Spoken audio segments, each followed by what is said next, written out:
அடுத்ததாக எண் 24 6ஆம் வகுப்பு A4 பிரிவை சேர்ந்த டி காருண்யஸ்ரீ தன் கம்பீரமான பேச்சால் கவர வந்திருக்கிறார்.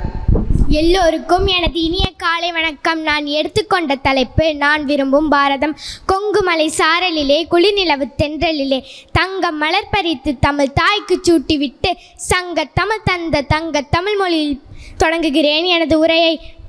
ஏழை இல்லா நாடாக, வறுமை இல்லா வீடாக, படிப்பறி உடைய மனிதனாக, பகுத்தறிவே முதலாக, ஏற்ற தாழ்வுகள் தோற்று போக, மனிதனே மற்றும் தலைத்து ஓங்க, மக்கள் அனைவரும் சுதந்திரமாக, ஜனநாயகமே நிரந்தரமாக இருக்க வேண்டும் என்பதே நான் விரும்பும் பாரதத்தின் தன்மையாக கருதுகிறேன்.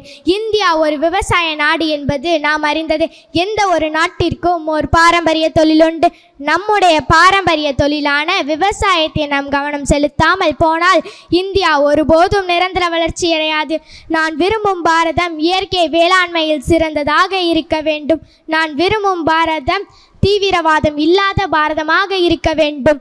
வெடிகுண்டுகள் என் பாரதத்தின் பூக்களாக மாறி இரத்த வாடை நீங்கி பூக்கள் வாசனையில் மனம் வீச வேண்டும்.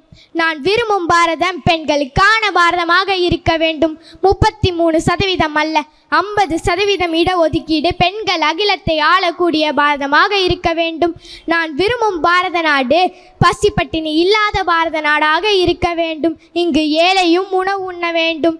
அத்தகைய பாரதம் தான் நான் விரும்பும் பாரதம். நான் விரும்பும் பாரதம் ஊழலற்ற பாரதமாக இருக்க வேண்டும். ஏழை முதல் பணக்காரன் வரை சம உரிமை வழங்கி அனைவரையும் மதிக்கும் பாரதமாக இருக்க வேண்டும்.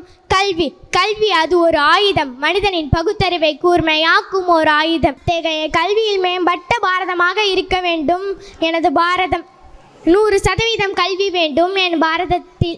நம் மனதில் மாறாத இன்றும் வடுவாக இருக்கும் நிலைத்து நிற்கும் 2019ஆம் ஆண்டு நாம் கொடூர அரக்கனான கொரோனா ஆட்கொண்ட ஆண்டு.